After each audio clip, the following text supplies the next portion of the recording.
Comrades, my name's Nick Wrack. I'm from the Independent Socialist Network, which is one of the organisations that sponsored today's events, although we asked to sponsor the event rather late in the day, but I'm pleased that we did.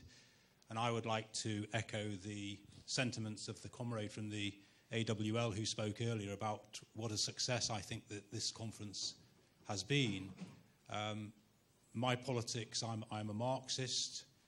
I'm a socialist.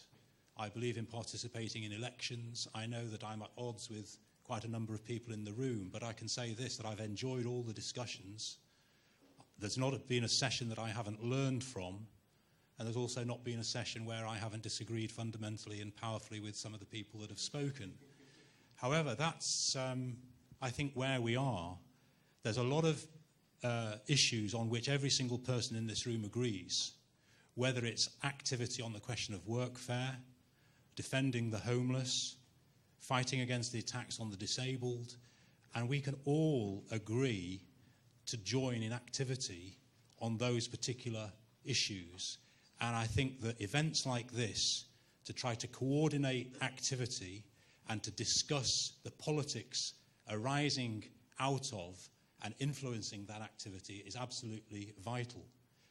I've sort of come to appreciate actually how in the course of the discussions that I've had with many of the friends that I've made over the last couple of years arising out of representing people in the student movement from the demonstration, I'm a barrister by profession.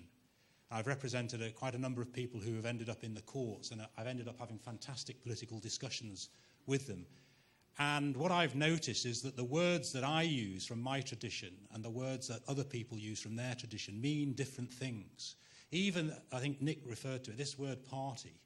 When I mention party, what sort of party? But it's, of course, it's the experience of the party that we've all come into contact with. I do not want to replicate the parties that I see on the left at the moment.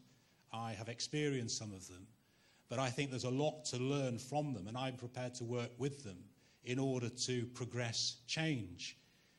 One of the raison d'etre of the Independent Socialist Network is that we feel that there are tens of thousands of people who want to change society fundamentally, revolutionary way, a rupture with capitalism, break with capitalism, some of the things that Nick was talking about. And those people do not want to join the existing organisations. But where is it? Where can they go? And that's why we've set up the Independent Socialist Network. And we want to discuss in an open and fraternal and comradely way with people from all sorts of different backgrounds about how we can collaborate. And I was very impressed with Mark Fisher's contribution this morning about some of the way that he approached it and the question of how we can coordinate, how we can, what do we mean by unity? And clearly there are political differences between those of us from a Marxist tradition, if you like, the sort of orthodox Marxist socialist tradition, and those from a more anarchist position. But there are things that I learned from Nick's short contribution which I'll take away and I'll think about. But I want to come back to Aaron's point and what was touched on by Dan on the question of the electoral project. You see, for me, we're here now when we've talked about the austerity. Kate's talked about the austerity and what that means. If you think about it, what we've seen in Greece can come to Britain. 20%, only 20% of the cuts that this government has got earmarked for Britain have so far been implemented. That means 80% more cuts are on the way. That means that these cuts are going to carry on at least for the rest of this decade, right? And probably more. It means that everything that people of my generation, and perhaps people some younger, that we came to appreciate, we expected, is disappeared.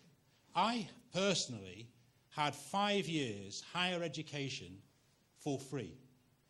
Every single aspect of my university education and my professional education was paid for by the state, and I got a full grant, and I brought up a family at the age of 20. That's gone. My grandson now is going to have to pay for his university education if he gets there. Our grandchildren, your grandchildren, are going to have to pay for their health. All of the things that we took for granted in that post-war settlement have gone. Okay? Okay? So what we're talking about is a fundamental crisis of capitalism, not just a crisis of a version of capital, but a fundamental crisis of the capitalist system that's got to be replaced completely. So what we need to do, if as I think pretty much everybody here would agree with me, the transition to a new society has got to be carried out by people, by the working class, by the people that make up the majority in society. The emancipation of the working class is the act of the working class itself. It's not done from on high. It's not done by a bureaucracy. It's not done by a parliamentary or a trade union elite. It's done by people in their day-to-day lives. So how do we do that? How do we organise that? So we're going from a position where our ideas have been pushed back very, very far, but we actually need the majority of people in this society to understand some fundamental things if we're going to get what we want. And that means that the majority of people in this society, in my opinion, if we're going to have a revolution, they have to understand, first of all, that a revolution is essential and possible, and two, that they're the people that are going to carry it out. I think that we're a hell of a long way from that at the moment. I think we're a long, long way. And I've got no doubt that there will be explosions. You can call them revolutionary explosions or whatever on the streets and so on and this and that. But if we can't win workplace struggles, and if we can't begin to challenge, even on the electoral front, the idea that we can go from here to a revolutionary transformation of society, in my opinion, is pie in the sky. We need to organise, we need to educate, and we need to act. And we need to have politics around which to act. So I just want to come, I've been told to sum up, and I've done what I always do, which is to go on too long about the preamble. But this question of the electoral challenge, in my opinion, is fundamental. I'm glad that Sasha spoke about the orientation towards the Labour Party. It's a discussion that has to be had in the Labour movement. I fundamentally disagree with the position that Sasha set out. I believe that what we need is to start challenging ourselves in every single terrain of civil society. And that, as Mark Fisher said, also includes Parliament. We have to start persuading people about our ideas. And if we can't get them to vote for our ideas, how do we get them to act in a revolutionary transformation of society? So we have to start engaging. We have to start engaging, getting them involved to think politically. There is a retreat from politics. It's reflected in all sorts of different things, but it's also reflected in the retreat from involvement in elections. Some people here may think that's a good thing. I don't. If 40% or 60% of the electorate don't vote in an election, it means a couple of things. Either the parties that are presenting themselves have nothing to say to them or for them or about them, and I think that that's true. And the other thing is that they've disengaged completely from politics. And if the working class disengages completely from politics, it means that the force that we need to change society is disengaged from political activity. So we need a long process, and it's hard work. It's hard work building up a new party, a new force, meetings, discussions, debates, putting leaflets out. I don't have a fetish about it, selling papers, using new media.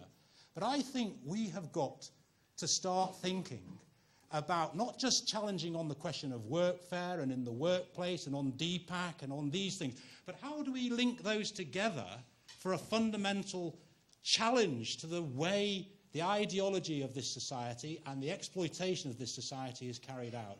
And that, for me, part of that has got to include a political parliamentary engagement, an engagement at council elections and at parliamentary elections and so on. And we have to test ourselves. And I hope that's agreed with by some. I'm sure it will be controversial with others. But I've really enjoyed today, and thanks very much to the organisers.